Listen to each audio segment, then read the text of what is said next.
Hey y'all, it's your legal bestie, attorney Simone, and we're going to talk the Fox Sports sexual harassment lawsuit. So come on in here. Make sure you hit that like button, and if you haven't already, subscribe. All right. Now, this legal case has been buzzing all over the internet. They've been talking about this case in different aspects, and we're going to break it down with both a legal slant as well as we got a few question marks here. So come on in here. Let us know where you're viewing us from. Sorry for the delay. I was supposed to do this a lot earlier today. Somebody said, Desiree said, I needed this today. Lots of doom and gloom. Oh no, from the fires in Southern California. Prayers are with you. You guys, and as we get started, I'll let you know. Here we go. If you're interested in a consultation with me, you can always go to my website, simoneredwine.com. And here up on the top right, you can hit click book or hire me. I have click that right here. I have consultations that start at just $149 for 30 minutes, where literally I can help you with legal issues across the country. We create a legal strategy to help you resolve your particular issue. And on the home button, you can actually purchase my book. It's an ebook, Background Checks 101, a beginner's guide to discovering who the heck you're really dealing with. So let's get into it. Let's get into this wild lawsuit. So this lawsuit is brought by Miss Nushin Faraji, and she's a cute little thing because I'm nosy. So when this first happened, I said, well, what does she look like? I want to see, to what extent is somebody going to want to sexually harass her kind of thing, And she's not ugly. She's not ugly at all. Here, let me show you. She's not ugly at all. Not that it matters. And I say not that it matters because I always think about Arnold Schwarzenegger when he cheated on his wife with the housekeeper / nanny. And that lady looked like Tuesday. Tuesday, completely forgettable. What'd you do last Tuesday? Nobody knows. No one can tell you what happened last Tuesday because Tuesday is just something you've survived, okay? It is not memorable. Neither was she. That particular housekeeper looked like she had kept houses for 50 years and had been through some things. So I just say that to say it's not like men are selective necessarily with who they cheat. But looking at this one, she's a cute little thing. It's this bigger picture over to the right. This is Nushin Faraji. Look, cute little thing. She looked like she'd be one of my friends if I lived in California. Here we go. Let's make it a little bigger. She is the plaintiff here in this lawsuit. Oh, look at this. Oh, she's precious. She's Persian, although she looks a bit ethnically ambiguous. But apparently, there's some pictures of her. Come on. So we've got those pictures. Let's go back. We've got a few more of Miss Thane. Ooh. It's not doing it. It's cutting up on me. Here we go. This is another. Oh, that's a good one. This is a good one here. Let's make this one a little bigger where you can see her name is Miss Faraji is what she goes by in the petition. That's her last name. She's a cute little sassy thing. Anyway, the point is there. This is what she look. Come on. It's taking too long. You get my drift. Here we go. I don't like that my computer is going so slow. I'm sorry, guys. Let's go on right on back to StreamYard. Okay. We're going to remove that and put this back on up there. But yes, so she's cute. Kenny Black said, the Persians love a good plastic surgeon. It's the culture. No, they really do. And they're good at that over there. They're real good at that. Let me turn off my Wi-Fi on my other stuff because apparently it's moving too slow. All right. So basically the gist of her claim is that she started working for Fox Sports back in 2012. And I want to set the landscape for you because as we listen to this lawsuit, as I read it, there were certain areas where I was like, oh, girl, that sounds about right. That sounds about right. Then we got to one particular allegation. I was like, girl, you lying. You sound like you lying. But I always say context matters. So before we hop into this lawsuit, I want to give you the context of the mess that's been going on over there at Fox News for years. So I did some research into the history of sexual harassment lawsuits that have been brought and settled by Fox in the last decade. And baby, here's where we're going back. I actually did the last 2 decades. So monumentally, in 2016, former anchor Gretchen Carlson for Fox News, she filed a lawsuit against the chairman of Fox, Roger Ailes, alleging sexual harassment. She settled that one in 2016 for $20 million. Oh, but there's more. Then there's good old Bill O'Reilly, the racist. Bill O'Reilly. He is a former Fox News host. He lost his job because he sexual harassed one woman too many. He did quite a few. In 2004, there was a settlement against him by former producer Andrea Macris for $9 million. In January of 2017, it was reported that O'Reilly and Fox News had settled a sexual harassment suit with the former host Juliet Huddy for approximately $1.6 million. Then that was in January of 2017, April of 2017. And the New York Times reported that O'Reilly and Fox News settled lawsuits going all the way back to 2002 for approximately $13 million. Oh, and then there's the blockbuster. In October of 2017, it was revealed that in addition to all these others, O'Reilly had settled a sexual harassment lawsuit with a former Fox News legal analyst, just one of them, for $32 million. $32 million. Okay. And then here's what's interesting. Guess who was the crusader representing the employees the majority of times against Fox News in these lawsuits? Mr. Douglas Wigdor himself. If the name Wigdor sounds familiar, it's because Mr. Douglas Wigdor represented Cassie in her lawsuit against Diddy. So the same law firm that got Cassie her millions against Diddy, remember, as an employee, was the crux of that lawsuit and how they got to the employment law insurance policy. That's the same law firm that has been filing these lawsuits and taking down and getting settlements from Fox News and their operatives. And remember, it's Fox Corporation is the umbrella.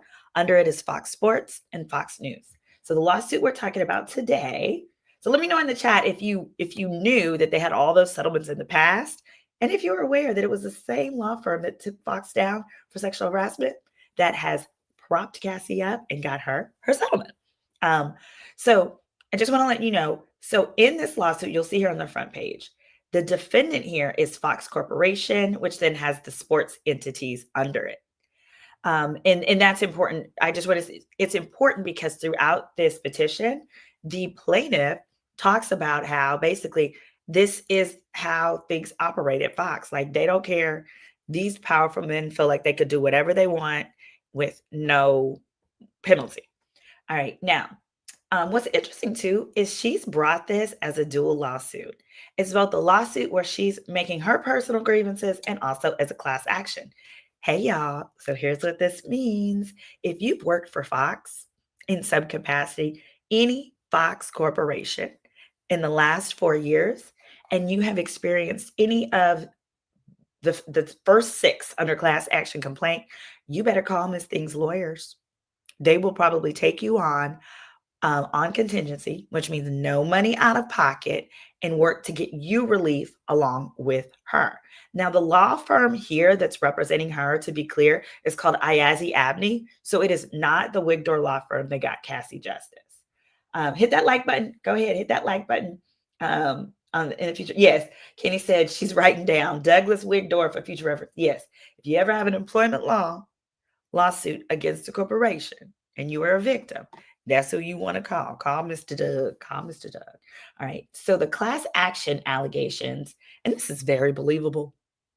This is very believable for corporations, period. It's failure to pay minimum wages. She was a hairdresser on the set. Failure to pay overtime. Failure to reimburse business expenses. That means like if you have to buy something for the job, in her case, it was makeup and hair stuff for the hair kit. She didn't get reimbursed for that for the first 7 years, she says. Failure to pay all wages upon separation. Y'all, companies like to do this all the time. When you say, I'm leaving, I'm quitting, and they don't want to give you your accrued back time and stuff. That's how come people go on vacation and come back talking about, I quit. Because they want to make sure they got all their vacation days in. Failure to pay wages upon separation. Failure to furnish accurate, itemized wage statements. That's a big deal. And unfair, unlawful, or fraudulent business practices. Those are the class action claims. So if you or anyone you know has worked for Fox, any of the Fox entities in the last 4 years, because that's what the statute of limitation is, have them go ahead and give these people a call. Let me know too in the comments, because this is juicy. All right. And then here's her individual complaints. against Fox and the defendants that we're going to get into. Sexual battery, meaning they kept touching her booty. Yeah, they was touching her lower back. Not quite the booty, but the lower back, and then they kind of caressed down. Sexual battery. Hostile work environment based on her sex and gender. Hostile work environment based on her race, her being a Persian lady. Hostile work environment based on disability. Her disability is she has PTSD. And we don't know what caused it, but I would guess, I don't know if she was over there. I think she's Iranian. So if she was over there in Iran when they had a bunch of stuff going on, that might have did it. But disability from the PTSD she's got, failure to prevent harassment, negligent supervision, hiring and retention, retaliation, wrongful termination. All right. Hit that like button. We've got almost 200 in the chat. We've only got 72 likes. So please help. By hitting the like button, it tells YouTube to recommend this video to other people. All right. Now, here's the juice. Let's just get into it. I'm not going to read every page on here. I'm reading you the juice, and we're going to go through the juice and why it is juicy. Because after watching this video, you guys are going to know some of the ins and outs in the legal tea that you're not going to get from just reading a clip on the Shade Room. So the individuals that she's chosen to sue are Charlie Dixon. I got a picture of old with Charlie. Ugh. Let me show. I got to show. We have to have pictorials because this is juicy. Come on, Charlie. Is this? Oh, here we go. Share. Of old Charlie Dixon. This is Charlie. Oh, Mr. Charlie. Don't Charlie look like he used to eat paint as a kid? He looks like he sneaks booty touches, doesn't he? He looks like he couldn't get consent if he paid for it. Well, according to that allegation lawsuit, he actually has paid for it, and he got some from Joy. But this is Charlie Dixon, Vice President of Content for Fox Sports. He looked like he did it, don't he? He looked like he'll sexually harass you. He looked like he's drunk at company events. Hey, girl. Hey, Al. I see you in the comments, girl. Yes, when you're ready, come on up here. He looks like he will sexually harass you at a Christmas party and then forget about it the next day because he's so toasted. He just doesn't know. So that's old Charlie. All right, Charlie Dixon. Skip Bayless. Skip Bayless is from what's this show? It's Skip Bayless is from the show that was Skip and Shannon. Basically, is what he was most known for. Here's a little downtrodden. Times have been tough for him lately. This is Skip Bayless. And then Joy Taylor. Now, Miss Joy. We can go to Miss Joy's picture. Now, Miss Joy is biracial. She's half black, half white. Her brother, I believe it's Jason Taylor, was a former sports player. Now, what's interesting about this is not the whole time, but the majority of the allegations are basically Joy Taylor slept her way to the top. She slept. And I just like to say, when I see those allegations about people who are actually successful, it makes me wonder if my cho-cha just isn't good enough. My buttercup just ain't buttering up enough or what I got going on. Because the way I have to pay my own bills, I wish I could sleep to the top. I just like the option to sleep all the way up there. I may not take it, but you know what I'm saying? Yeah. So there we go. So this is Joy. The allegation is that Joy slept her way to the top. Specifically, she slept with Mr. Charlie and that Mr. Charlie gave her her job. In fact, the petition states that at the time that she got the job, she was actually a bartender in Miami with pretty much no TV experience. She was just a pretty bartender bartending along in Miami. And then she met Charlie Dixon, started doing it to Charlie, and Charlie gave her, initially it was like a part-time role on sports, one of the sports shows as a co-host or as a moderator specifically. She started as a moderator on Undisputed, and then it grew from there, despite the fact that they were actually looking for someone with, quote, substantial TV experience. So if this is true, Joy, I hope that after this, you give some lessons, because I too would like to know, how do I sleep my way to the top? What techniques? What is it that you do? Is it Summer's Eve? What's the one I bought? It's like Lactum. Dr. Jackie promotes it. Something you push up there. I just got a V-steam. Got my vagina steam for my birthday. Is that what you do? Because I had that experience. I thought it was going to burn my little lips off. It was terrible. Wouldn't recommend it. 10 out of 10. It was too hot. I almost burnt off my vagina. But I don't know. Are those the things I need to slip my way to the top? I'm not sure. Let's get back to the law. And so, with the juice and with the tea, not only is it alleged that she hit that, yeah, bartender, that she slept her way to the top, but that at the same time that she started on this job, that Joy Taylor was actually married to someone else. And that Miss Faraji had told her, like, hey, I don't think you should be doing this because you're married, as in sleeping with Mr. Charlie. So, of course, I'm nosy. So I said, well, what did her husband look like? Did he look like Mr. Charlie? Maybe she has a thing for that type. Baby, I found him. And look at him. He's a good looking guy. I was shocked. We don't even look at Skip no more. Oh no. Now, here we are. That's her husband with his new wife. Because apparently, after all this, when this was discovered, there was at some point where Joy went to dinner with her husband, which was him at the time.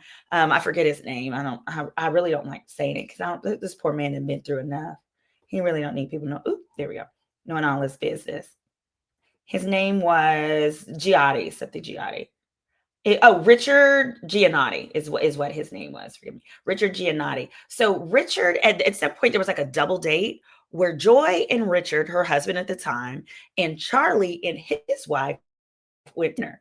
At the dinner, Joy's then husband Richard could tell from the body language and the sexual chemistry and stuff that Joy must have slept with Mr. Charlie.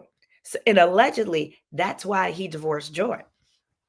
So he divorces Joy. He gets with this lady here. This is his new wife. Let's start. He looked like he liked black ladies. There's some more. If you Google pictures of him, he's got that black, I love black lady look, especially when he puts a hat on. But, this is who he's married to now. And I'm sure she's a lovely woman. They have 2 children together. They were married in 2020. He divorced Joy shortly after Joy got the role in 2016. He divorced her in 2017.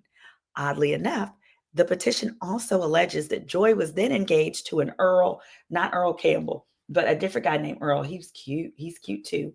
Hold on. Let me get his picture. She was engaged to this gentleman named Earl. I want to show you him. If Earl is single, Earl Watson. If Earl is single, I need somebody to tell Earl I am too. Because I need to meet Mr. Earl. Hold on. Earl, where's your picture? Earl's got to come up back up here. Here we go. Here's Earl.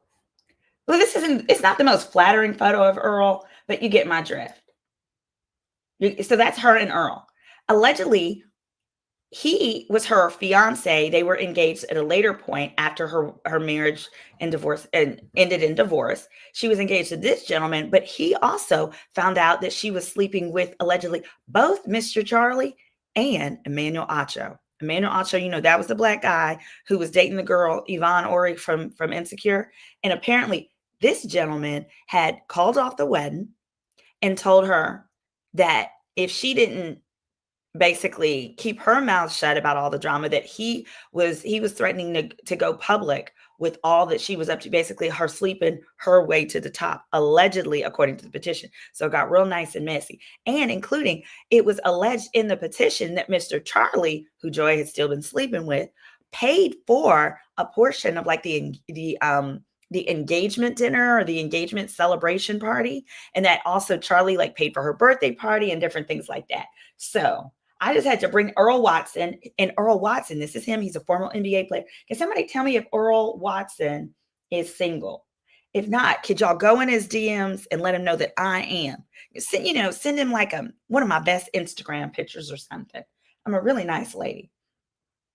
I mean, it's just that Joy has been bringing too much joy to the boys. Yes. So, okay. So the messy background is the allegation with respect to Joy is that Joy slept her way to the top, and that not once, but twice her relationships, actually her real relationships, ended because her partners, first her husband, then her fiance, found out that she was sleeping with old Mr. Charlie to keep and get her job, as well as sleeping allegedly with Emmanuel Acho. Now, it's a lot. It's a lot, y'all. Let's stay with it. All right. Now, I'm going to go through this. Now, A lot of people had asked, though, why did she sue? Why did she include Joy? Why did she include Skip Bayless? And it was less of a question, Mr. Dixon. I want to bring your attention to this. And it was actually a legal strategy. So, usually, what happens is when you're suing someone for sexual harassment, you sue the company. You can name individuals as people who created or um, uh, did the sexual harassment to you effectively, right? Effectuated the harassment, but you usually don't name them as a defendant. And the reason why is those people usually don't have the money that you want to get to, nor the insurance policy that you want to trigger. Remember, this whole lawsuit is going to be settled by what's called employment law insurance. That's what gets triggered, and that's what Fox uses every time they get sued for sexual harassment and have to pay out a settlement. It's their insurance policy that pays the settlement, not Fox itself. That's also how come certain people, that's how come they had to fire Bill O'Reilly. You think them boys would have fired Bill just because it was the right thing to do? Hell no. They don't care about right, and they sure don't care about women. But what happens is the insurance carrier says, oh, no, no, no, no. This man done sexually harassed these different people. We will not renew your policy as long as he is an employee.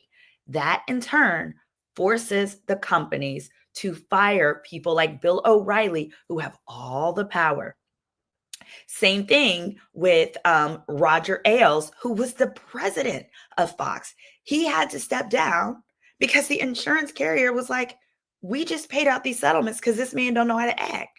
You keep him, you won't get insured. And they cannot operate. You cannot operate a U.S. corporation without employment insurance. You just, for shareholder reasons, for all of that, you can't do it. Oh, wait, Earl was married to Jennifer Williams. He used to beat her and has a daughter with her. Okay, now, which Jennifer Williams is that? And this is a terrible story, so I'm sorry to hear that. Kelly, thanks for letting us know. We know it's not the Jennifer Williams from Basketball Wives because she only likes scammers and criminals.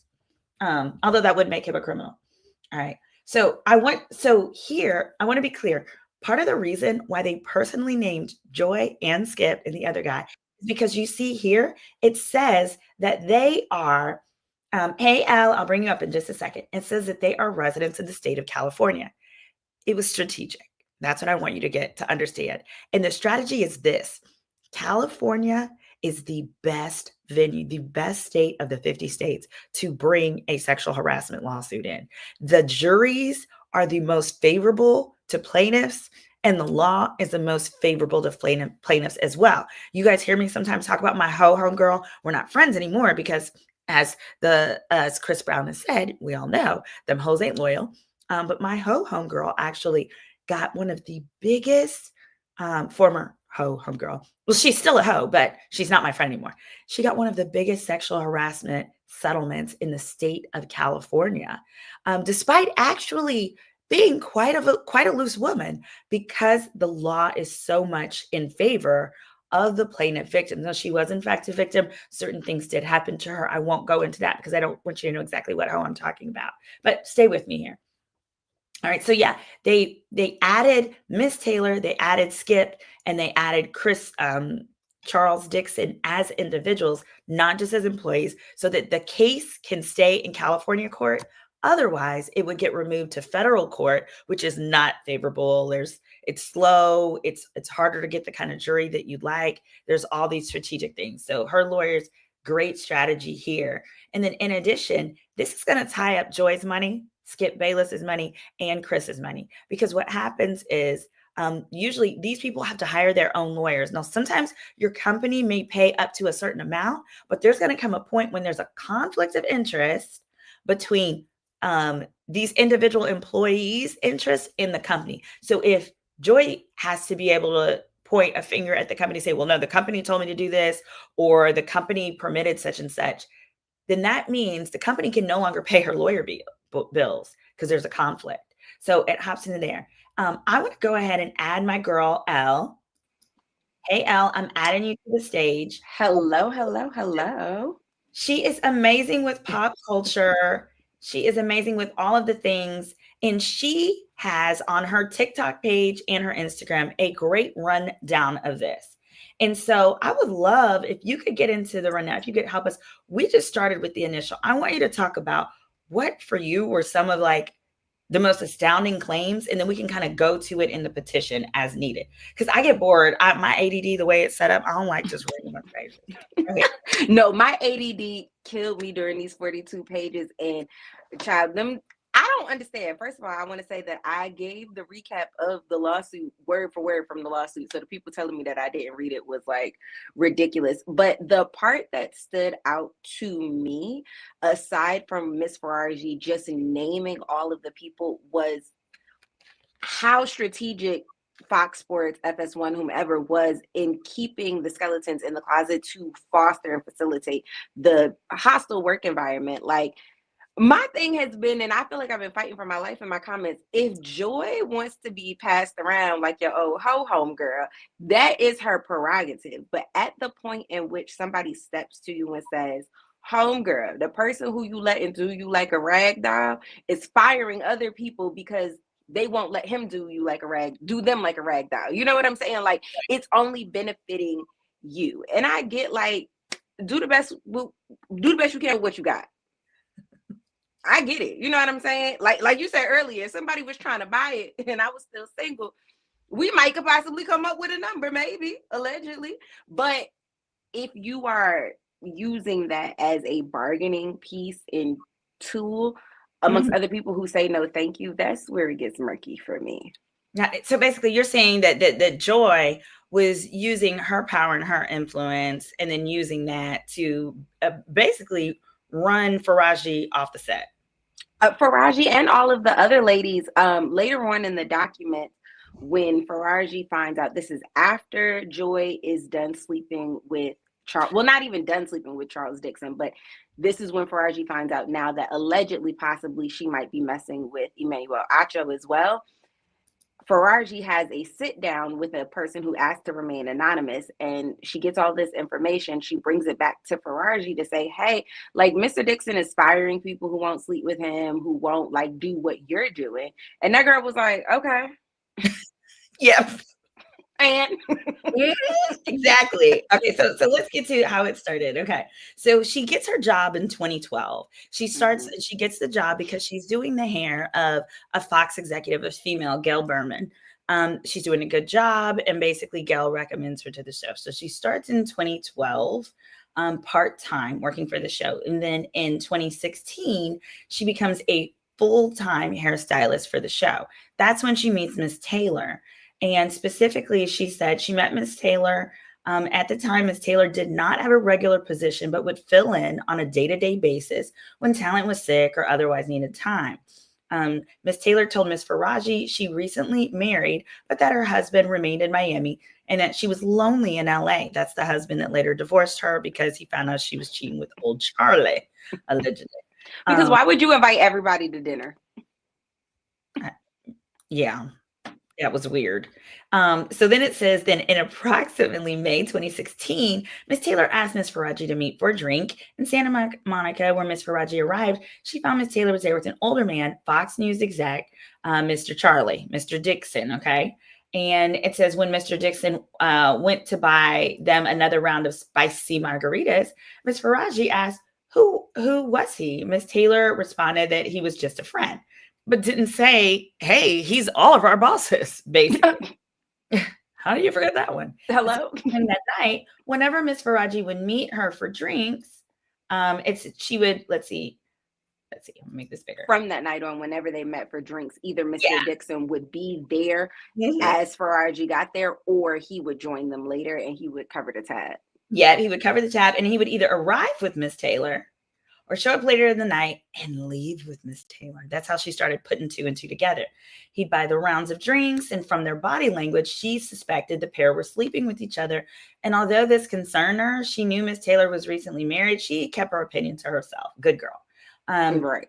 And then in June of 2016, it says, while at work, Miss Faragi noticed that Miss Dixon noticed Mr. Dixon in the elevator. Now, y'all, this little segment tickled me.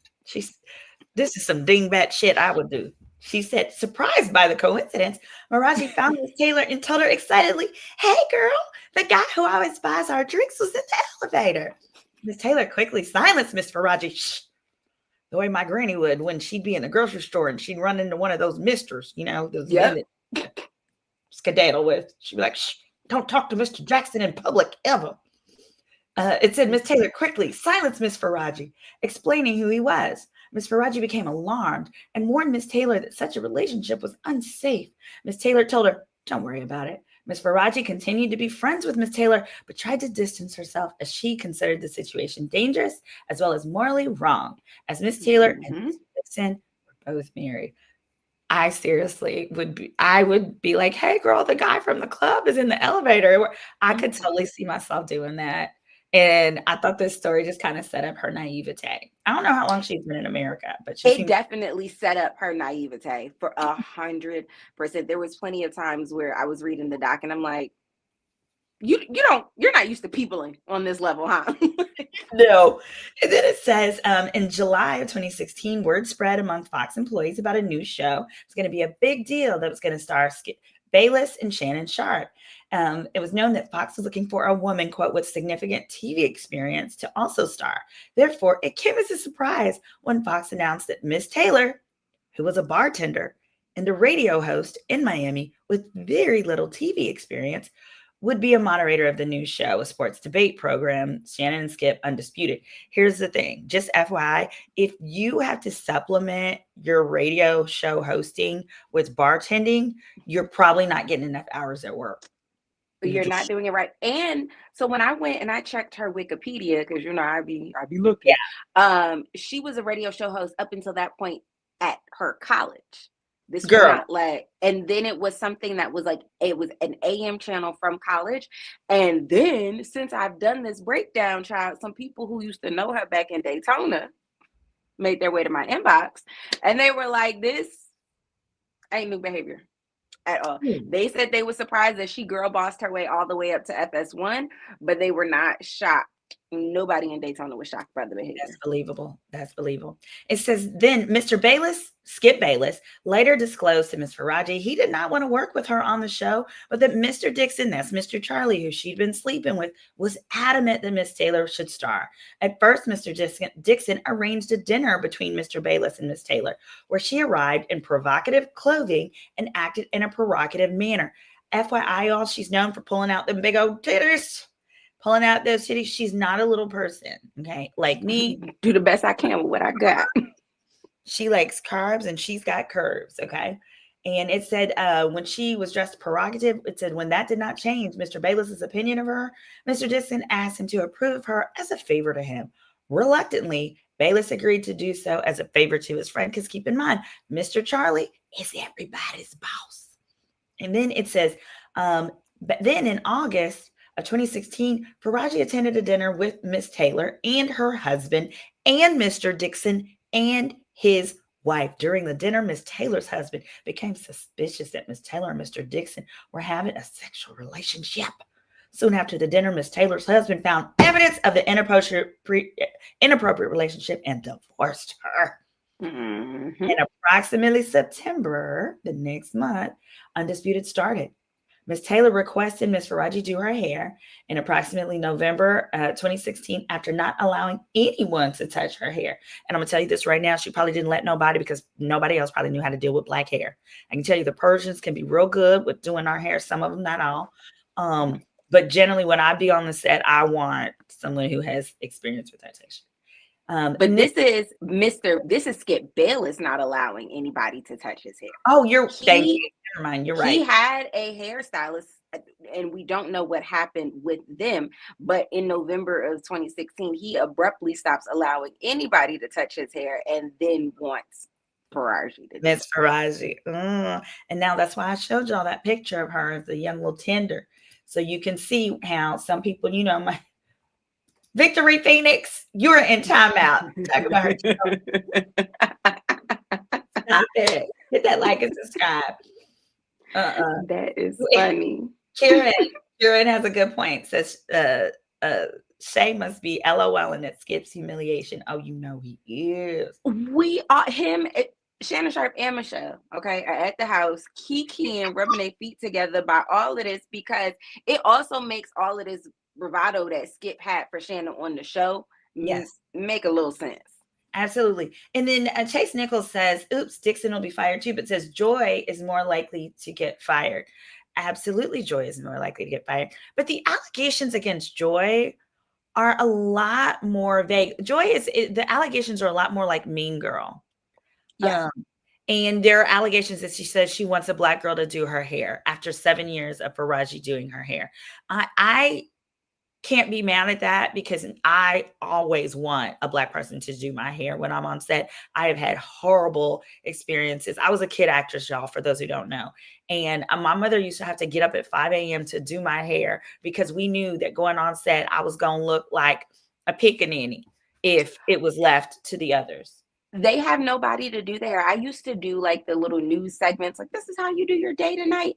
And I was obviously a Black girl then and natural, and I would have to come to set with my hair already done. Oh yeah, they didn't have nothing for us, and it Not is at all. pretty frustrating. All right, so continuing, I said Mr. Dixon.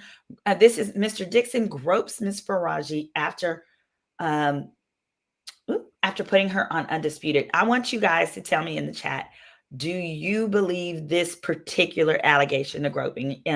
He says that Miss Taylor had her birthday party at Pearl's Rooftop in West Hollywood, and that, as usual, Mr. Dixon was heavily drinking, buying drinks for everyone on a Fox credit card, and blustering that everything purchased was on Fox dime. That's another thing. Like, you got to sleep Them credit cards. to be able to do that. That is not something that all employees get. It says, as Miss Faraji was standing near the bar, facing the crowd, Mr. Dixon approached her. He asked the bartender for a drink, then placed his arm on her lower back, asked, "How you doing?" I know he didn't. "How are you doing?" That's probably if she was having fun, and if she wanted a tequila shot. You want a tequila shot? Miss Faraji felt very uncomfortable by his unsolicited touching and responded, "No, thank you." Mr. Dixon then moved his lower hand and started rubbing her body and grabbing her bottom. Miss Faraji was mortified, but quickly thought to fake an incoming call to escape the situation. I told y'all from the beginning, he looks like he steals butt touches. Like he has to, like he can't get one like that. He looked like he dates one of them girls from that TV show. Third Rock from the Sun? Or one of them. He looked like that's the type of woman he would attract voluntarily. So you got to If steal. Charlie Dixon was Black, he would be asking you, "Where my hug at?" He wanted him. That is it. That is. And then it says Miss Faraji did not know who to turn to, but as she knew Miss Taylor was sleeping with Mr. Dixon, she turned to her. I'm gonna tell you right now, that was dumb. That was dumb. If I slept my way to the top through someone, I'm not upsetting this person. I'm going to use him for everything that I can because I need to make good of all the sucking and I had to do. Hello? We're going to have something to show for it. Have something to show for it. She's not going to go, you go and stand up to the man you've been sucking in. No. And be like, well, my friend said you touched her butt. Surprisingly, it says Miss Taylor responded to get over it and explained that she herself only had her job because of Mr. Dixon, and that Miss Faraji only had her job because Miss Taylor requested her. And she warned that Mr. Dixon could take both jobs away. Yes, Miss Faraji. That girl said, don't be in here messing it up for both of us now. Right. Absolutely not. Mm-mm. You could withstand a little booty grab now. You ain't the one sleeping with him, okay? Exactly. Yeah, be grateful. That's how you're getting all these free drinks, girl. Because that's how I used to feel when I'd go out with my ho-hum girl, and I knew that she had been, been talking for the beverages that we were going to get, the table service and this and that. I was just polite. I was just grateful I didn't have to do any of the work. Mm-mm. So it says well, you said she's still a hoe. She's just not my homegirl no more. I fell out. Oh yeah, she is. She still is. Bless her heart. And she spent up all her settlement too. It was multiple $1 million, but she's not a very smart person. No, and there's no taxes on that. You should. There wasn't that. What she did, she's dumb. So she went and she got a payday loan against it. So I almost hung up on you. No. My ho-hum girl, who had one of the largest settlements in California history for sexual harassment, went and took a payday loan against it so that she could start flossing on the internet. She bought a house, she bought this, she bought that. And it is something crazy, some crazy interest rate that compounds. Yeah. Sure did. Payday loan against a few million. Now, the good thing is it's one of those where because she hadn't gotten all of the settlement. Because what happens is when you get a huge settlement, of course they appeal it. So she Mm-hmm. got one of these lawsuit loans where they give you a portion of your money, like less than half, like a fourth of your money now, and they just accrue all this interest because she wasn't going to be able to get her money until the appeals were done. By the time all the appeals were done, the interest ate up all the rest of her money. So bye Duh. bye That bye. was it. You got what you was gonna get. Time Yeah, to get that's back to work. mm-mm. Yeah, that was okay. So back to this. So then Faraji, basically Dixon touches on Faraji's booty. And as a single mother, she needs the job to support her son. She had no choice. She remained silent. It goes on to say 7 years later in 2023, there's a woman named Miss Peretti. Miss Peretti is Miss Faraji's boss. And Okay, because I was like, now where did Miss Peretti come from? And they didn't explain. I was looking for a key. I said, who is she? Miss Peretti is like the head over hairstyling or whatever for the network. And she's a Heard bitch. you. Okay. She's a stone cold bee. She's not nice. She sounds like the Wicked Witch. And it says Miss Peretti told Miss Faraji she didn't like her or anything about Undisputed. So she didn't like Miss Faraji or anything about the show Undisputed.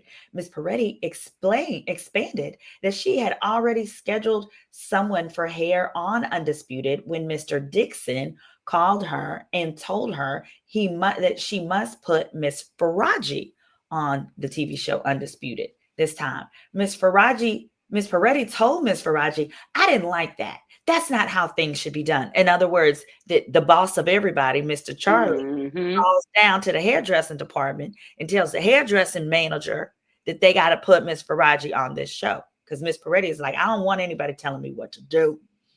Miss Faraji was stunned and devastated as she prides herself on her work and earning her accolades. Later that day, while thinking about her career, she was angry that Miss Peretti succumbed to Mr. Charlie's request, as it gave Mr. Mm-hmm. Charlie the feeling he could grope her for giving a job. In other words, she is basically acknowledging that she realized she only got the job on Undisputed because Mr. Charlie groped her booty and then called her boss and said for the boss to do that. But you kept the job, baby, for 7 years. So you must have been all right. Hey, one booty grab for a 7-year gig. I think you might should take it. But the thing that got me about all of this and her choosing to stay, it's like, okay, good. That's fine. But the lawsuit prior to ran down her history of where she worked before. She was no like bottom rung hairdresser. There was no reason that after she found out how she got the job on Undisputed, as per her resume, she couldn't just go someplace else. Like she chose to stay in that spot. And I didn't understand that.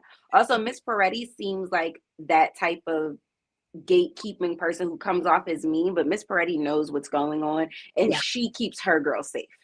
And so it felt like she didn't like Faraji because Faraji seemed like one of those Dixon girls and she don't be messing with the Dixon girls. A Dixon girl. A Dixon girl is one of Mr. Charlie's girls where Mr. Charlie touches your booty and it gets to control the situation. That's such a good way to put it. Also, throughout this, y'all, and we're talking this went on from 2016 until 2024. So last summer. Mm-hmm. The interesting thing is she complains about all of this. And I'm not saying it didn't happen. And I'm not saying it was terrible. But what was interesting to me is with her talent and her being in LA, I'm curious if she made any attempts to go work for any other TV network. She doesn't reference it. It's And she not. doesn't piss anybody off to our knowledge in this lawsuit. So there's no reason, based on our understanding, that she can't go Anywhere someplace else. else. And she was part-time from like 2016 to 2019 or some crap like that. She was part-time there for a minute. So it's like, Yeah. girl. She wanted this job. And that's one thing we're going to get into later where she basically gets upset and she feels like they should fire Joy and Skip and not her. And to that, I want to say, stupid. It's just stupid. That's not how it works in America, in the United States of Americas. But here we go. So she goes on to say Mr. Dixon gets rid of a female talent member for refusing to have sex with him. That's no surprise. But the gist of that portion is that it's basically setting the stage that this is how things work at Fox. And if you want to keep your job, you better Mm-hmm. wide open. And it says that effectively it would it An anonymous person told to an anonymous worker, a female talent member of the network, that hired Miss Raji to do her hair for an award show, explained that basically she was getting fired, and because she would no longer be with Fox because she refused to have sex with Mr. Charlie, and to renew her contract. That's right, to renew the contract.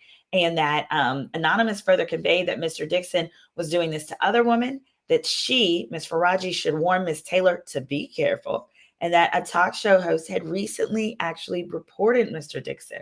FYI, if these reports, and then if someone were to hire an attorney, and that attorney, the first thing we always do is we send what's called a demand letter. If they were able to settle it from a demand letter, no one would ever know because it would never be filed on a public docket. You would stay confidentiality agreement and so forth. So there is a good chance that Miss Anonymous, whatever victim that was of this, got a confidential settlement. And I always advise my clients, if you're going through this, you want that confidential settlement, because when it becomes publicly known that you sued anybody for sexual harassment, it makes it really, really, really hard for you to get a job, and you probably will be blackballed. And that's just the unfortunate facts.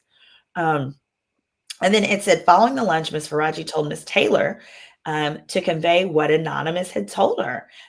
Basically telling her like about, be careful sleeping with Mr. Charlie. And Miss Taylor responded that no one gives a F about Anonymous or the talk show host who reported Mr. Dixon. That took me out. No one gives a F. She was like, I fuck for less. Why would I do it? She was like, girl, who cares? Right. Ms. Faraji later observed that Ms. Taylor's remark appeared accurate, as no actions were taken to address the concerns raised. Mm-hmm. Fear permeated the workplace as multiple stories of mistreatment circulated. As one example, Mr. Dixon deliberately assigned a female talent member who had been harassed and reported it to a show that was set up to fail. When the show inevitably failed due to his sabotage, he used it as justification to terminate her employment. All right, going down. Mm-hmm. Now we're going to talk about Mr. Bayless, Skip Bayless. Mr. Bayless begins to give Miss Faraji lingering hugs, kisses on the cheek, while pushing his body against hers and pressing against her breasts. Child. I know he has coffee breath. He looks like he has coffee breath, ginger breath. He looks like he's like 3 weeks from death. Literally, like he beat skin. Mm-hmm. Okay, so let's go on the next page. This is, and approximately this summer. Sorry, here we go. Make this a little bigger. All right, it says after reporting by the talk show host fell on deaf ears, Mr. Bayless began requesting that Miss Faraji give him a haircut once a week in the makeup room. Miss Faraji did as she was told by Miss Peretti, who required Miss Faraji to do that. Initially, during the haircuts, Mr. Bayless would discuss his life, his work at Fox, and other innocuous matters. However, soon after the weekly haircut started, he began finding excuses to touch Miss Faraji. He'd give her lingering hugs after each haircut, putting his body against her own, pressing against her breast. What is it? I never hug my male coworkers. I can't think of a time where I've hugged my male, unless it was like jokey, like, oh my God, thank you for taking this. But even then, I don't touch the men. The girl, it's like such a church side hug. Yeah. There's so much body or space in between. Yeah, I've also never gotten up from a like, if it was my longtime hairdresser, like back in the day when, the cost of bread was cheaper and we would go get our hair done every week. That hairdresser, her name was Tiffany, and I was with her for a very long time. That was the homegirl. Of course, you hug after, but it's just like, okay, girl. That's a woman. But that's a woman, and that's a long-term hairstylist. I can't remember the last time I got up out of a seat from getting my hair done and hugged the person who did my hair. It's just weird. Uh-huh. She goes on to say, in the summer of 2017, while Ms. Faraji was giving Mr. Bayless a haircut, he told her that she was voluptuous. As English is her second language and she was not familiar with the word, Ms. Faraji asked, what does that mean? He told her, figure it out. Figure it out. Once she found out, she was disgusted. And I'm just like, girl, first of all, your lawyers have done a great job of making you sound fresh off the boat, girl, fresh off the boat. or play. Now, my question to you is, what has to happen in these legal filings? Because later on in the doc, we will find out that this room where he's getting his hair done has cameras and it is recorded. Yes. So if that is true, based on however long they keep it, then there should be evidence of what's being documented. And we'll get to that. Yep, I highlighted that part. So then next, Ms. Faraji says she goes on medical leave. She hurts her back at work, couldn't move for nearly 40 days. So she goes off of work, and then basically her schedule was cut. She has to then go to HR, and they do give her back her pre-leave schedule. So I want to make sure everyone knows that that's absolutely what's supposed to happen. A lot of times you go on leave, when you come back, they try to cut your hours. If you do not speak up, baby, your job is gone, because they're going to use the excuse of like, hey, there's no work for you, there's no hours. When in reality, under the Family Medical Leave Act, especially if you hurt yourself on the job, when you get back, they got to give you your job or a similar situated job. They cannot demote. They can give you a better job. They could pay you more, but they can't give you worse.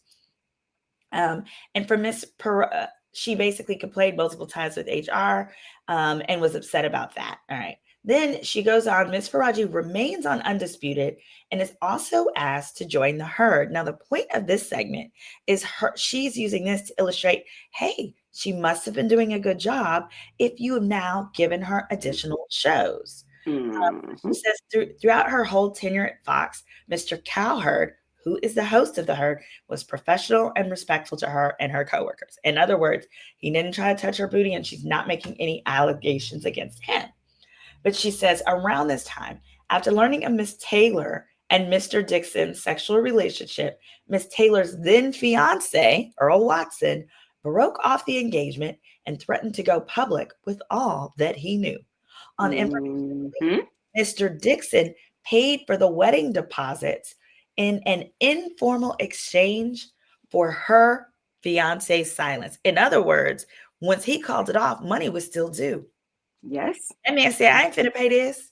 Because you deposits on the rental spaces and all of that. He said, I'm finna sing like a canary. And Mr. Dixon said, let me take you back down to zero. But now hold on.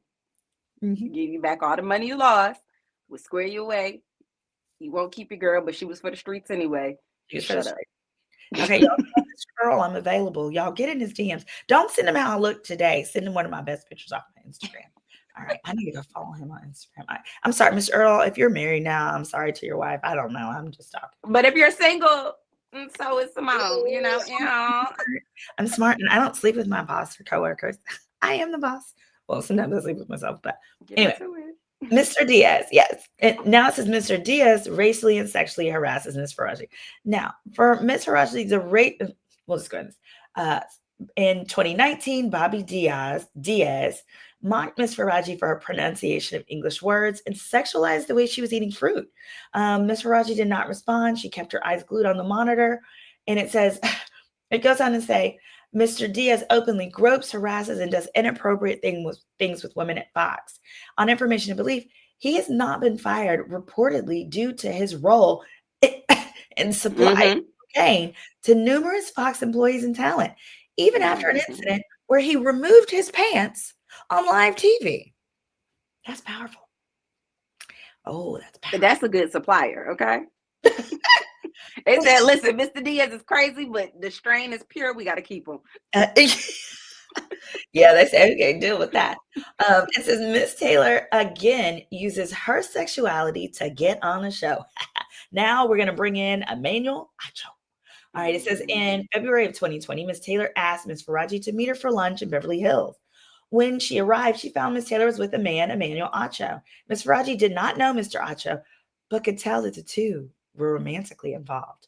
Now, with you being fresh off the boat, not knowing what the word voluptuous means, not knowing much stuff, I want to know, what were the context clues that let you believe that the two were romantically involved and not just two cute Black people who like each other? I say that because I have some homeboys who are attractive in my industry, in real estate, in law, and stuff like that. And people will be like, oh my gosh, you have such chemistry. Are you guys dating? And I'm like, no, we're just handsome Black people. That's it. But thank you. I think there is a chemistry that happens like when you were talking to people who get it. But also, and I do want to be very clear that a little bit, Miss Faraji is giving kind of like hater vibes, just a smidge, but not too much, just a little bit. But I also feel like she's hung out with her homegirl Joy and a person that she's romantically involved with. So now Faraji knows how Joy acts with her men. That's a good point. And I felt like maybe possibly that's what she was grasping at. Yeah, no, I could see that. All right, so then it goes on to say, she could tell that the two were romantically involved, and a few months after meeting Mr. Acho at the lunch, Miss Faraji noticed him in the hallway while at work. Miss Faraji later asked Miss Taylor if he also worked at Fox. Girl, you not putting this together yet? Don't piss me off, Faraji. Yeah, she explained she wanted Mr. Acho to eventually recommend her on the show Speak for Yourself. Miss Faraji became alarmed and warned Miss Taylor that she should probably not sleep with Mr. Dixon and Mr. Acho at the same damn time, as Mr. Dixon is a very powerful man that may become angry. Miss Taylor told her, don't worry about it. She explained she was now also powerful and that once Mr. Dixon was no longer useful to her, she would follow through on her plan to tell the company that he forced himself on her. And she would not allow herself to be forced out by Mr. Dixon like other women talent. Y'all, that was some juice. That was juicy. I think also, again, I say it all the time, all roads in pop culture always lead back to Bravo. So while all of this is going on, Marcellus Wiley was the host for Speak for Yourself. He was the co-host for Speak for Yourself. And it was him and Emmanuel Acho. And at that point, Marcellus leaves. It was kind of murky. There's never really been he left kind of the same way Tamara Hall left before she got her talk show. It was just like, oh, she's gone. And then Joy was filling in on a regular basis, and then Joy was the host. So I feel like all of this happened in a time frame where they were auditioning co-hosts, and she was like, no, I need him to go into that office and say my name when we're done with this audition process. No, that totally makes sense. Yeah, because and that does help in the industry. Now it says, Ms. Taylor said she shouldn't sleep because the other man was powerful. Mr. Charlie was powerful and might get really angry. Ms. Taylor told her, don't worry about it. Oh, yeah. I just finished that part. Okay, now, Faraji says she's targeted because of her ethnicity. Ms. Faraji says in 2020, a woman named Jane Doe, we're going to call her Miss M, an employee of Fox who's crazy, was demonstrating erratic behavior. She grew enraged at Ms. Faraji and screamed, F you Persian B. The dinner ended after Miss M broke a glass and threatened to harm herself. Still didn't get fired. Following the dinner, Miss Faraji's co-worker, named Anonymous, who is Black, because Black ladies always save the day, reported the incident to HR, explaining she would not be okay with someone calling her a Black bee. Me either. Anonymous also had Faraji report the incident to Miss Peretti. Despite these reports supposedly being anonymous, Miss M learned of the reports and became increasingly unstable towards Miss Faraji. Every single morning, Miss M would scream and throw things at her. Y'all, that happens far too often in the corporate world, that these so-called anonymous reports get back to whomever, and then now you got to deal with them. It says after Fox not paying enough money to do hair and makeup for me to every morning when I go into work have a heifer who I have already reported to HR continue to harass me. I promise you, in California, they're not paying that much. No, they're not. Interestingly, it says here, Human Resources eventually apologized to Miss Faraji after it took 1.5 years to fire this lady, Miss M. And they explained they didn't have experience with mental health issues. HR offered Miss Faraji free therapy. Miss Faraji declined the free therapy, but began to see an independent therapist once a week to discuss her life at Fox. Miss Faraji continues to see the same therapist to this day. That's what's going to be the crux of key evidence here. Yes, and I want to say this as well. She was right to decline that free therapy because you don't know if what you're signing enables them to see whatever the doctor's notes are going to be for that session. Now, instead, what I recommend is all corporations have something called EAP, the Employee Assistance Program. You can use that, and that is confidential between your therapist and you only, but your job subsidizes it in the same way they subsidize your health insurance. So your therapy sessions are likely going to be like $20 a session instead of off the street, like $150, $200, whatever. Also, at this The point, thing that I don't like, sorry to cut you off. The thing that I don't like about this is this lawsuit jumps back and forth between making Miss Paraji, as you said earlier, seem and appear to be fresh off of the boat and very naive, as well as being a very quick thinker on her feet.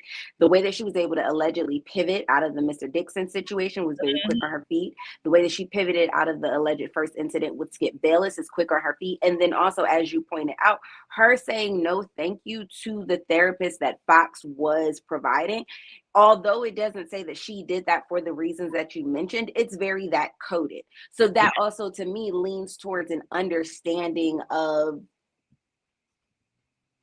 everything that like makes the naive part feel a little like, now we laying this on thick. Exactly. I agree with that. And I also want to give you guys a tip too, that like if she were my client, if she came to me, the minute that she went to HR and she reported the crazy lady and they did nothing and she had to keep working with her, baby, I would have you in the therapist's office getting evaluated for stress leave so quick. Because remember this, stress leave falls under workers' compensation. Workers' compensation pays you to not come to work. It too is an insurance claim.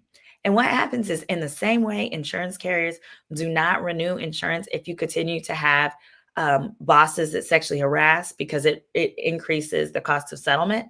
Yeah. If you continue to have a bunch of people that go on stress leave because of the same boss, the insurance will demand that boss be fired. Because in the same way that, like, if you keep having people get injured, let's say you work in a factory and the same machine keeps dropping on people's feet, you don't think insurance is going to be like, well, y'all need to fix that machine or get rid of the machine? Of course, because they don't want to have to pay. Insurance don't want to have to pay. So that's why stress leave is so important, and to have it documented that I need stress leave because my boss so-and-so is up. All right. So next, this was one of my favorite parts. Me too. I'm sorry. I'm sorry for the stress of this lady, but this one was good. So in this section, Ms. Faraji says she believes she has cancer and conveys this to Mr. Bayless in an attempt to get him to stop his advances. Instead, it doesn't work. Instead, he takes her hand, starts kissing her, and offers, according to her, $1.5 million for her to have sex with him, with Skip Bayless. Could you imagine that decrepit man kissing your hand? Let's pause on everything else. Could you imagine him putting that alligator bag skin on your hand?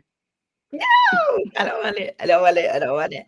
But here's what I do want: $1.5 million. And I'm going to tell you this: throughout this petition, she talks about how she wants to keep her job because she has to take care of her son. I'm going to tell you something. The way my granny would have busted it wide open. Wide open, tell her bring her back. Simone, what is wrong with you? Tell her bring her back. Granny would have busted it right open for us. Grandma Jeanette would have busted it. Oh my God, I hope my daddy's not watching. She would have busted it. I would have been in the best private schools, extracurriculars, competitive dance, competitive cheer. I would be playing the violin again. I only played the violin for 1 year and then we got poor. I would be back with those strings in my fingertips. Okay? I'm actually crying because shout out to Granny. The things I would do, the things my grandmother, the generations, my ancestors would do for $1.5 million, I'll tell you what, Skip Bayless is the least of their worries. So Granny a real one, because I don't know. I think that you might could throw out a name that I would be like, okay, for 1.5 million. And I think if I go through that list, Skip's name is not on it. It's not. Fair enough. But I have to say this, of all the allegations, a lot of what she talked about, it made sense. It tracked with the culture that we've known of Fox having as far as sexual harassment and those things. But what got me here and what tripped me up, and then she says to him, but no, stop, Skip, you have a wife. And he says, aren't you Muslim? Doesn't your dad have 3 or 4 wives? She said, my dad is dead. May Allah strike him down. May Allah. The fury of Allah be upon him. Because why would you say that? Which part? Ain't you Muslim? Don't your daddy got 3 or 4 wives? What would possess you? It's just like the cracker thing I've heard in a long time. That's some real crackerish. But I also have to say, of all of this, I believe he probably said that. I believe she responded, hey, my daddy is gone. Like, get it together, weirdo. I believe he said that. And it's also like, it speaks to the ignorance, because when is the last time that you ever even met a Muslim person with multiple wives? Yeah, exactly. My Muslim friends can't afford it. But one thing that got me there is the 1.5 million. That just sounds strange. 1.5 million is so specific. Why not?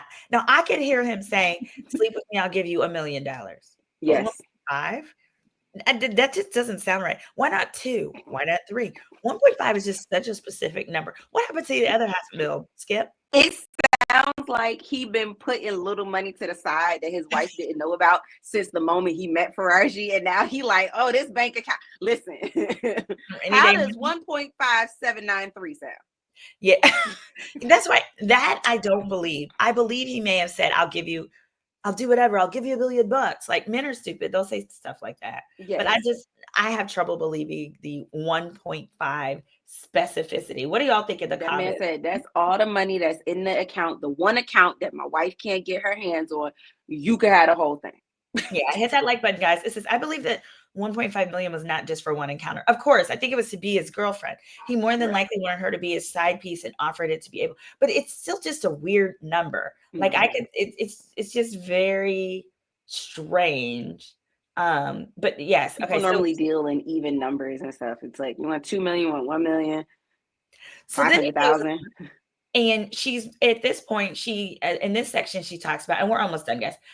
Her job's threatened because she doesn't sleep with Skip, including basically he goes on to berate her and accuse her of trying to sleep with Shannon Sharp instead. And at this point, he is livid. Skip is livid. Like, why would you do that? She explained that she's not sleeping with him. He said, he tells her, you know what I'm talking about? You know what I'm talking about? Why would you do this? Because I didn't realize it, but apparently at this time, they're actually arch enemies. They're trying their best on the air to make it look like they're, coworkers, besties with opposing opinions. But in real life, they hate each other. They So hated each what other. happens is Skip has been told that she won't sleep with you because she's sleeping with Shannon. And oh boy, he's irate. The real deal was this, y'all. Mr. Charlie made it up. Mr. Charlie made it all up. And later, once the show was canceled, Charlie admitted to Skip that he was lying. The stuff about Shannon Sharp, he totally made up. And then Skip actually ends up going to Miss Faraji, apologizing and saying, I'm so sorry. I know you didn't do that. I know you wouldn't do that. It's not the kind of thing you do.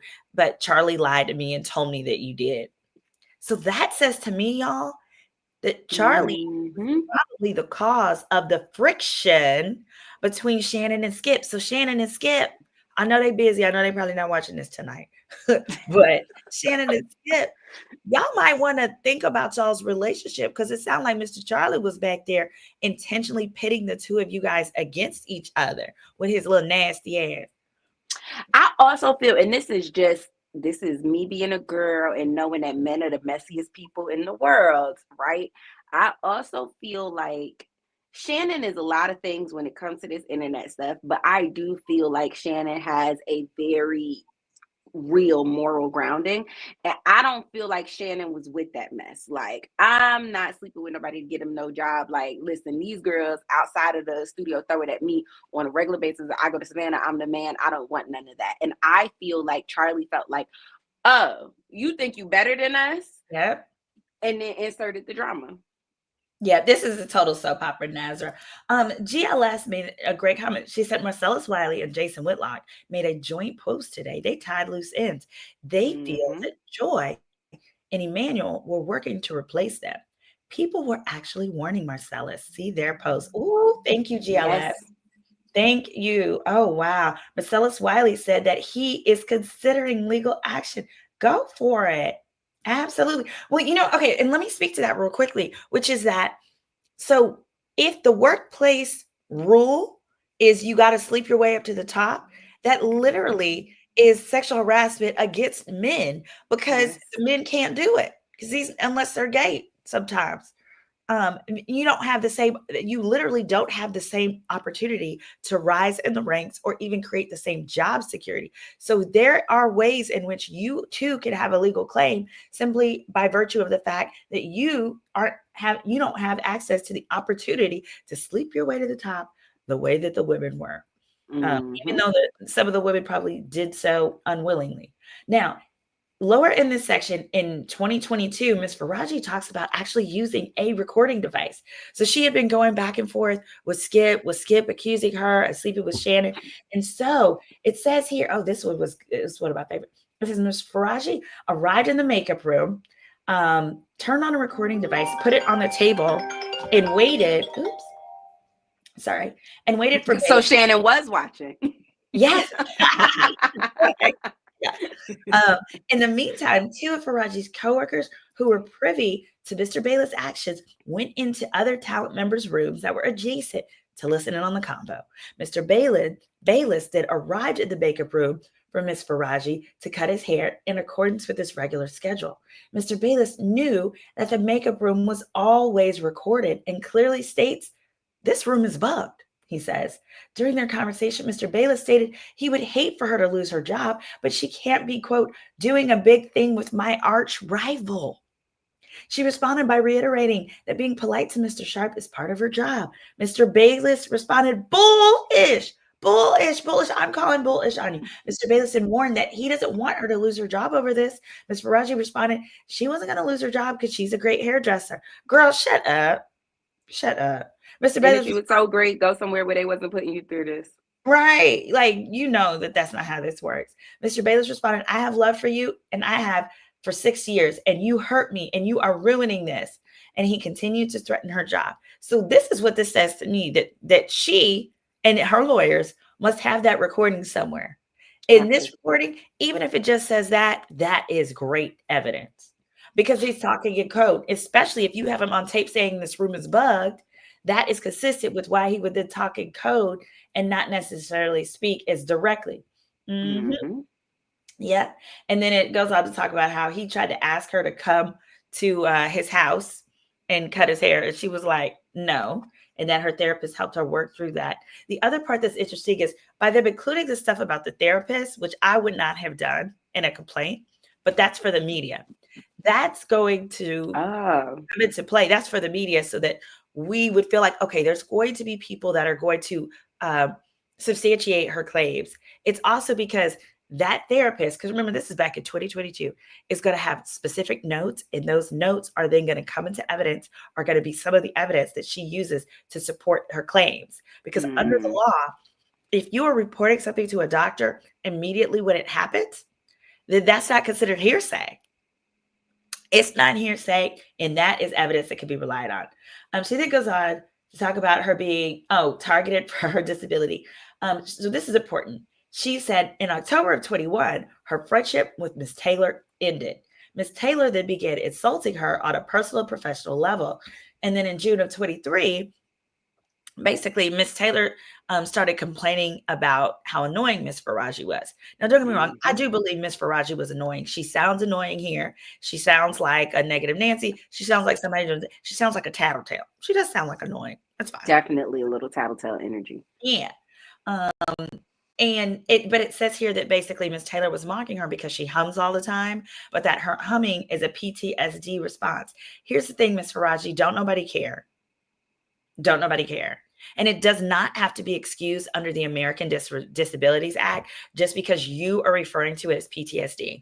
In order for it to, you need to have a doctor's letter or it needs to be widely known. She says in the petition that basically everyone knows she hums. That doesn't mean everyone has to tolerate it. You are as annoying as those people with them big ass dogs on the airplane who want everyone else to accommodate your big ass annoying dog because you need it to make you have a better day. Because you put a service animal tag on it. Yeah, you're a service animal. Now, I'm sorry about whatever you endured that makes you hum, but I can see how on the job it can be annoying. But there are also specific protocols that need to take place in order for a job to give you that as an accommodation. Just want to let people know who are kind of like, how does humming fly into this? Then she goes on to basically, Ms. Faraji says that basically Miss Taylor then begins complaining that she only wants a Black girl to do her hair. after Miss Faraji been doing her hair for 7 years. And then Miss Taylor basically starts bullying her. Miss Peretti pulls Faraji off of doing Miss Taylor's hair. Ultimately, going into the, she is told that she's basically pulled from all but one show and told that they don't need touch-ups and things like that. And that a new black hair, that two new, she does want to note, Miss Peretti then hired 2 new black hairstylists to work from 9 to 3, but that Miss Taylor was so picky with her hair, she didn't like the work of either of the 2 new black hairstylists, and instead asked a coworker who was Latina to do her hair, and that coworker said no. Sound like people don't like Miss Taylor. I thought that was interesting. Even if I like Miss Taylor, girl, if we both co-hosts on this show, Simone, I'm not gonna do your hair. I might be like, girl, let's do your little edges or hold on your hair sticking up, but do style your hair. Wait. I didn't get that. She said she asked a co-worker who is Latina. Oh, that means it wasn't a hairstylist. Oh yeah, I'm not about to do your hair. Exactly. Get away from me. But that also says a level of arrogance of Joy. Ooh, Joy. Yeah, because Joy has power now. As she stated. She's giving Sanaa Lathan and the Family That Prays. Girl. And then basically the whole thing with the touch-ups, the reason why it matters is because Miss Faraji feels that they singled her out, they took her off of the other shows, and then they used that as the excuse to fire her. And when we go forward, what happened was Undisputed got canceled.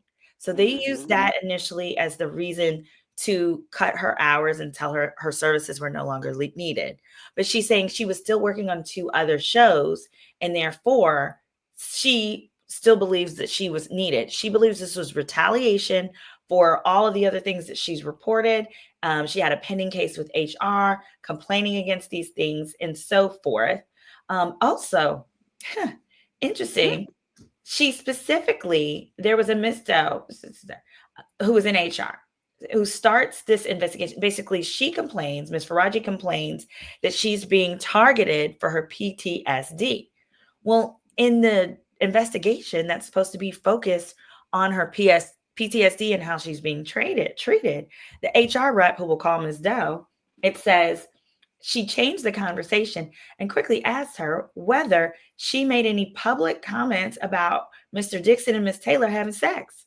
Ms. Faraji became scared and responded that while everyone in the company knew about the relationship, she didn't have any information and did not want to comment about them having sex. It said Ms. Doe then tried to end the conversation and asked if Ms. Faraji had any questions. Ms. Faraji then began crying, asking why such a swift investigation took place regarding her humming, but then nobody cared about Ms. M threatening to kill her or others mocking her English. I'm sorry, she was asking the right questions then. Yeah. But people are going to mock your English because it's American. I'm sorry that's how that works. I'm so sorry. I don't know that mocking your English is discrimination per se under the law. It's not actually. I do know that. Sorry. And it goes on later to say Miss Faraji's coworkers Miss Peretti told the coworkers not to associate with Miss Faraji because she had a pending case with HR. I know people have experienced that before, and it's not right. Also, Miss Peretti told Miss Faraji her services were officially no longer needed on the show Speak either.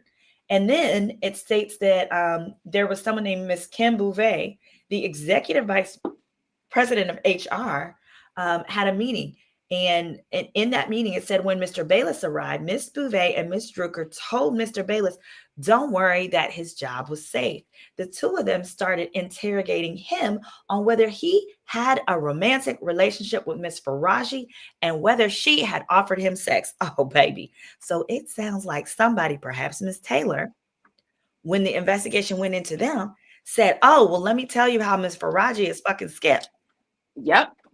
That's exactly what happened. She was devastated. Said following the meeting, Mr. Dixon called Miss Bayless and asked why he didn't just lie, as in to lie and say he did not.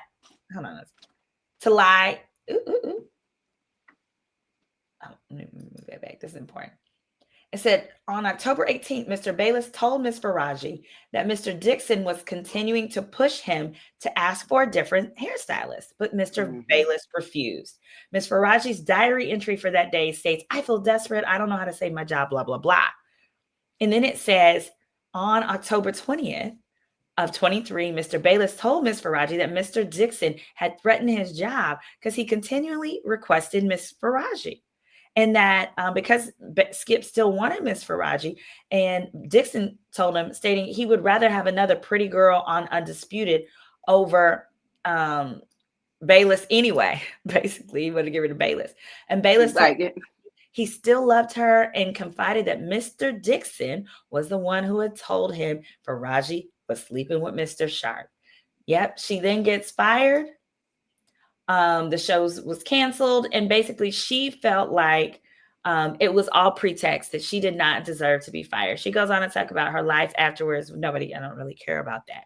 Not at all. But one of the things that I did find interesting, and I want to make a statement about, is having grown up, I was in the Screen Actors Guild by the time I was 7 years old. So I grew up in TV and film. And majority of the times, the person that does your hair does your makeup. So I found it very interesting that she felt so secure in her job when she was a one-trick pony. On Ready to Love, on the Steve Harvey Show, on all the shows that I've been on, the black hairstylists have to do both.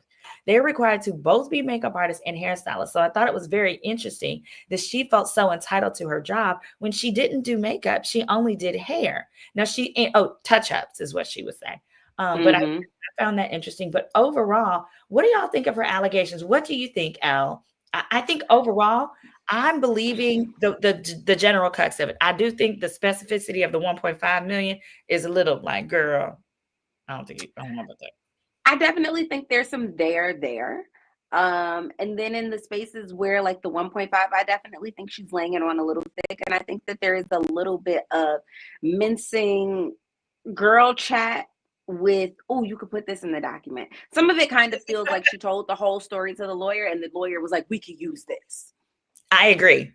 I definitely agree. And I'm sure that's how it went down in the office. But I'm wishing her luck. My anticipation on how this case is going to go is that there's going to be some motions. It's going to be really messy. They're going to start with a motion to dismiss, particularly attorneys for Joy and attorneys for Skip, because there wasn't a lot of specificity lower down in the petition where they said exactly what Joy did. Joy's accused of racially discriminating against her. And I believe that would have been for saying she doesn't want her. She wants a black hairstylist, and also discrimination against her PTSD and those who made fun of her accent. The claims for people making fun of your accent, girl, give it up. It sucks, but we have to, as big kids, we have to really differentiate between you hurt my feelings and you did something illegal. Exactly. Absolutely. So, Elle, thank you so much. Where can people find you? She is great with pop culture, great with breakdowns, and definitely check out her breakdown on TikTok. It's pretty extensive. Where can we find you? Thank you. Yes, I'm just Elle Murasaki on TikTok and on Instagram and on YouTube. If you want to see me bump my gums over on the Twitter app and you don't hate Elon Musk, you're not scared to come over there, it's Elle Murasaki over on Twitter. But other than that, I just bump my gums about the happenings of pop culture and current events. You know, we try to keep the real in the conversation. So we keep it salacious and we keep it juicy, but we keep it very real. I love it. And is your husband Japanese? He is not Japanese. Oh, okay. Oh, because I'm working this year for 2025. I'm working on going on dates with others. So you know, you said send me a Japanese man. Yeah, give me one of them. Give me one of them. So if y'all got cousins, brothers, play homeboys, tell them to go in my DMs if they're other. That's all. Simone. Sorry, you came back from vacation on one, and I love it. Yeah, they might like my Senegalese twist. I'm exotic now. I was just about to say it's exotic. Yes. Well, thank you guys for joining us. This was a breakdown of the legal issues on the Fox News saga. It is a total soap opera. If you share this with friends, share this with family, share this on your Facebook, let them know this is a soap opera. So, pour you some drink, pour you some tea to get the true breakdown. Thanks for joining us, and y'all have a great evening. This is your legal bestie, Attorney Simone. Have a good one.